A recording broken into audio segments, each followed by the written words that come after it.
Take two. Welcome to the Weekday, everybody. I'm Andy. I'm Mike. This is episode 11. Full disclosure. Point 2. 11 beta 1. Yeah. We did this already, and then there was not a card to actually capture it in the camera, so we wasted a minute and a half of really good content. I mean, it was earth-shattering, mind-blowing content. We're never going to get it back again. I think the Holy Spirit just ascended with it. Left the building, and now he's back with us, and he said, hey, you can start the podcast. Hey, wherever you're listening to us from, whether it's on Apple Podcasts or Spotify, if you're watching us on YouTube, thanks so much. Thanks for all of the likes, the comments, the shares, the subscriptions that we've seen, all the downloads that have been happening. It's super cool. We really, really appreciate it here at Bay Hope TV, at the Weekday. Also, Figuring It Out with Austin and Spencer, super good podcast that has been just exploding right now. They've only had like 4 episodes, but they've been amazing episodes. Really. And the Daily Meditations with Pastor Julie, also just a super cool way to kick off. I mean, we've got the Bay Hope TV catalog it's growing. It's expanding. It is growing. Watch out, Barstool. Yeah, We're coming for you. So before we get going, I needed to show this thing off here. I was showing it to our, what are you, assistant videographer, Michael Racina? Assistant to the videographer. Assistant to the videographer. He's my secret assistant. Yeah. But it's my Yeti that my wife and kids got me for Father's Day that my wife actually did with like a Cricut.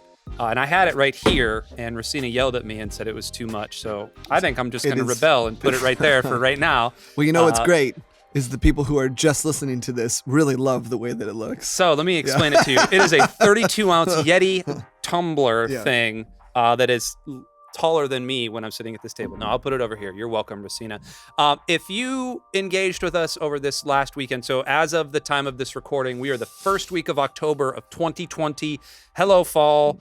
Let's break out the candy. Yeah. Let's break out the pumpkin. My wife already has made pumpkin bread, pumpkin muffins with like a crumble on it, which is pretty dope. What's the crumble? Is it more pumpkin? No. She does like it's just like the gluten-free flour and then brown sugar. And you like crumble it up. And butter. And you crumble it dry, and you crumble it. That's why it's called a crumble. I got it. Yeah. Cool. See, I do this thing, and I don't know if you do this with Kristen. I do this thing with my wife, Jenna. She's a brilliant baker. She's amazing at all that stuff. She makes amazing, everything tastes amazing. I'll have something, and then I'll go, oh my gosh, you know what would be really good is if we did this. If we changed it. And what I fail to realize is that she might take that as, I didn't really like what you made, but that's not true. So, darling, hello. If you're listening to this. She's not. I mean, she's not listening now. She'll listen later. Thanks for the vote of confidence there. You know what? If you take her down a notch, I'll take you down a notch too. Cool. So, yeah. I was building her up, though. It was the 3-minute way of building her up. Oh. Yes, that's management. Okay. Hey, speaking of management, I don't know why. Because we're great at segues. First week of October 2020. If you joined us and engaged with us our last weekend here at Bay Hope, we've been in this series, and we're almost through it, but we've been in this series called Asking for a Friend. From the platform, Pastor Matthew has grabbed really the 5 main questions that we plumbed the depths from our congregation, from all of you. And, we've talked about this prior. So if you haven't, go back and listen to a couple of our old episodes. We've talked about this for the last, 3 or 4 weeks. Yeah. This last week was all about mental health. Right. And the tagline that he was kind of writing around was, can I pray away depression? Yeah. And I find that topic fascinating. Why? And we'll get into why I find it fascinating in a second. But first off, if you, again, didn't catch it, we'll have the link for the service, the YouTube link, or one of our service links in the description of the show. So you can go and watch that and then come back and listen to us because we value that. He was joined by 3 Christian counselors. Yeah.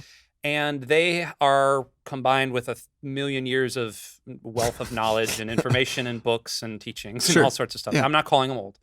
But I found it fascinating, the topic that he would even go to that topic. So when you first saw that kind of on the rundown a couple of weeks ago when we were planning for it, where did your mind flip to all of a sudden when we church talking about mental health? Yeah.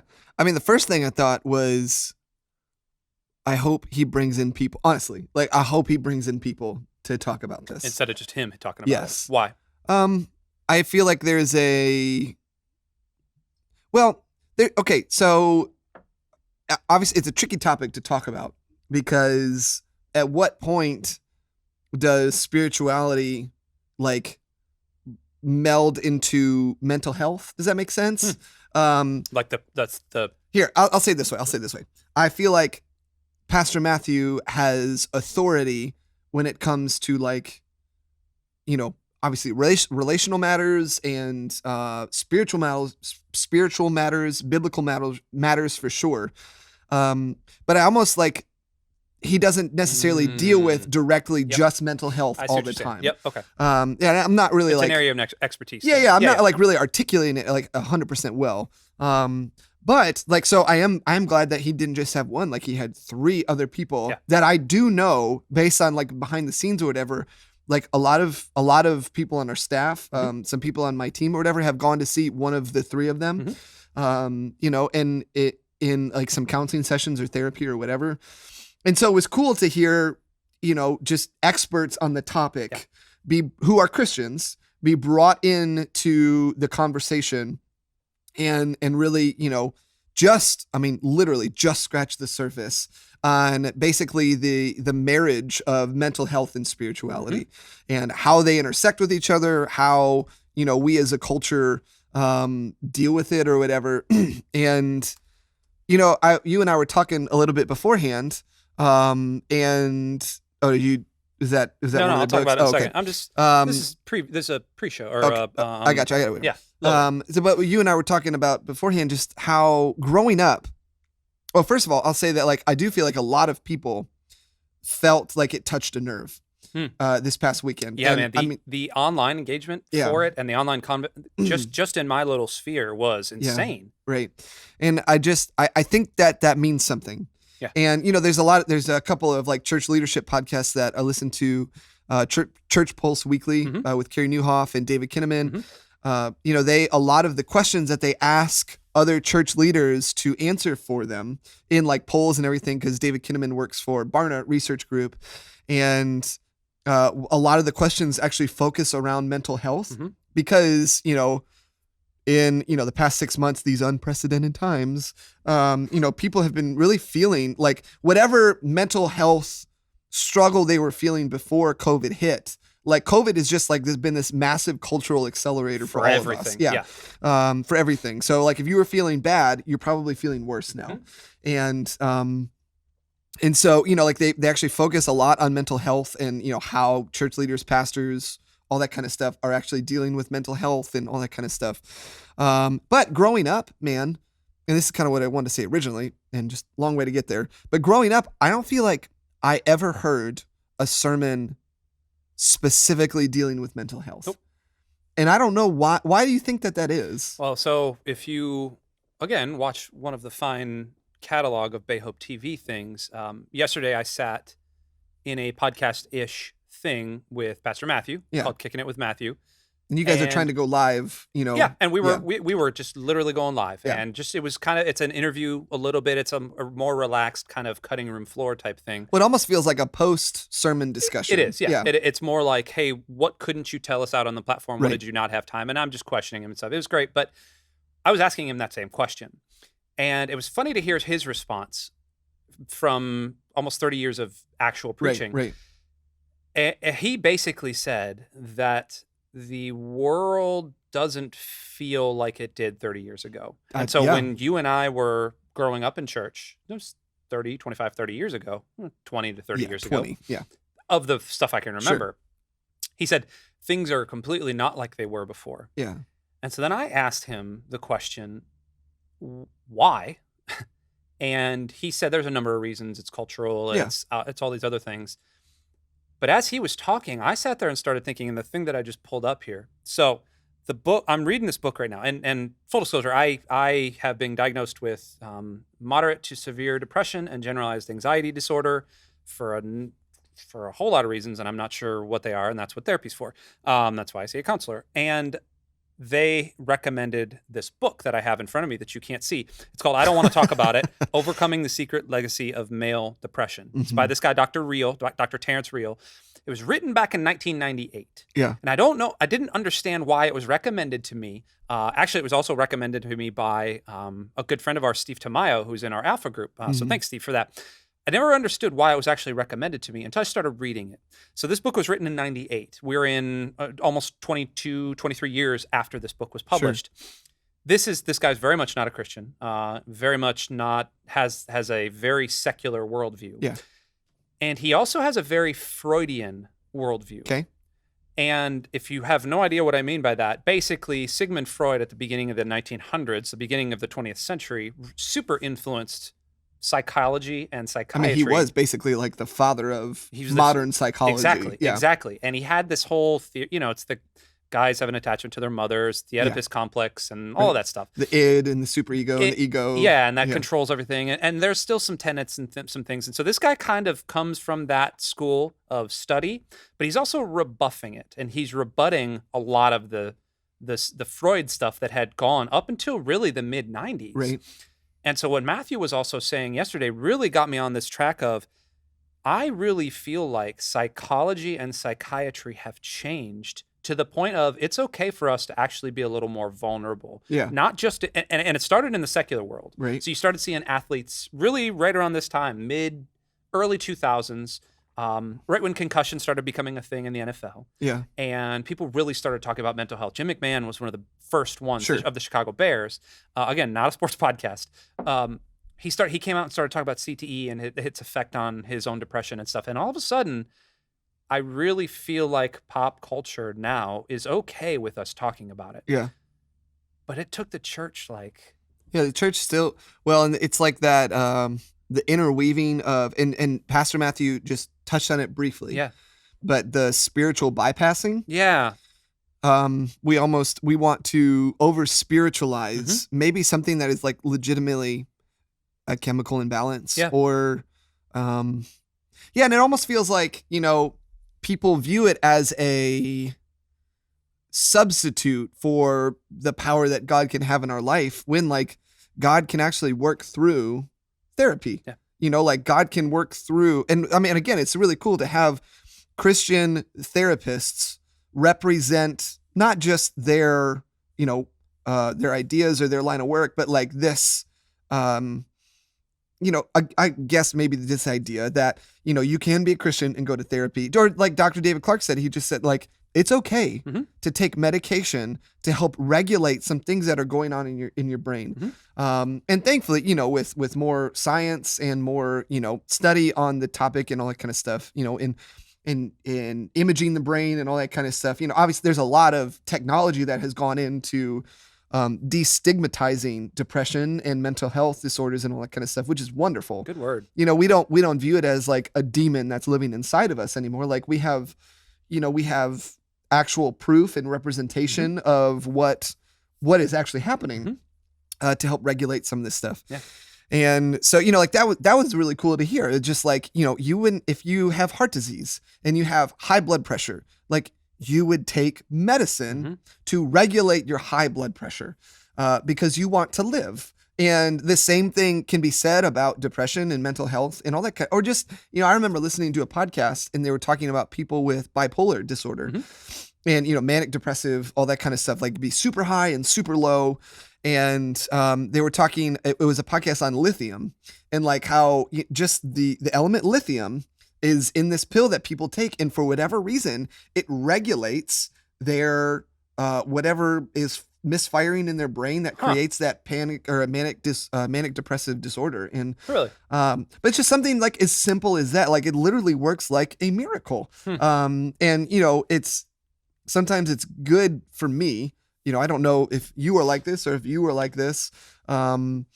But like, it's good for me to like, oh, okay, God can actually work through modern medicine as well. Yeah. Because the end result is for like I look at my son, who's 6 years old, and like, let's say 20 years from now, he's dealing with depression. Like, I want him to get whatever help he can so that he can be my son for as long as humanly possible. Yeah. And I think like the more it has been cool, like culture. Because I do think, going back to what you're saying about culture being more vulnerable about this stuff. I I think vulnerability is a very strange thing to even talk about because, like, we have social media, which does a lot to mask our vulnerabilities and our insecurities. It's selective vulnerability. Yeah, it is. It is. And so, like, I think we still obviously struggle with our insecurities.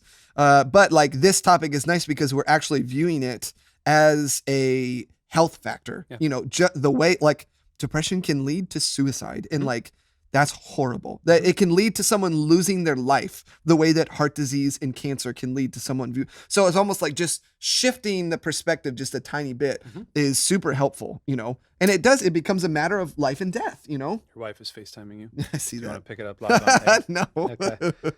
Hey, Kirsten. Yeah. Yeah, absolutely. And it not only does it do that, not only can it lead to suicide and things, it can actually also lead to like just dumb things like weight gain. Yeah. And sleep loss and hair loss and fingernails that are falling, just stuff. Like it impairs life. Yeah. And whether it's, all the way and you're someone losing their life or everything in between, like if there's ways to get help, Yeah. And man, I mean, like it's been an interesting, even just to think for like the past 10 years, like when we first started really working in churches, how much the church world has changed in general. 100%. Yeah. And so, for like someone to stand on the platform and address it and say that like, say all these things about it is very cool. And I hope that we actually talk about it more as a church because it's a health factor, Absolutely. Yeah. It's going back kind of to the weird culture shift we've also had. One of the things that I brought up to Matthew yesterday was it feels like the prevalence of Christians, so the Christian worldview, let me rephrase that, inside of natural sciences, physical sciences, inside of mental sciences, inside of that is becoming almost a moot point. It's almost as if, and I brought this up I said, it's almost as if the divide between faith and science it's not going away. It's just almost like becoming jelly. So it's like a chalk line. Yeah. It's still there. It's never had to be Exactly. Yeah. Exactly. And I think more and more the prevalence of people with a Christian worldview